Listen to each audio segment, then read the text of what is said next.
water.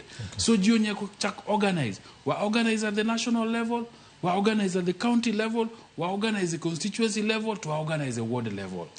Twachako nite ward mari maintie madala. Angoga matimore ward no. Sikunde manie ward ni chalo nade. Hospital dispensary manie ward no chalo nade. Weche mag pi. Bende ward uni nigi pi maler minyalo modhi. Bende ward uni ECD county osegeronu. To koseger ECD county. Angoga manyaka utim e ward ni mondo ECD ni nyithindo bedie. Japuonju mapuonje ECD ni odak nango. Nikech ka japuonju mapuonje ECD ni county leo gi pesa ne. Oko bi puonjo maber.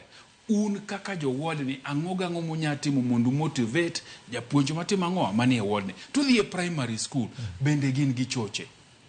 Sikundu ni bende nyithindo nigi pi malogo kose aichu. Sikundu ni bende nyithindo somo gin gi gik moko kopira. Manyakwar Perez ni gole sto karibu gina disani wuora. Gin ga gupiche sto anano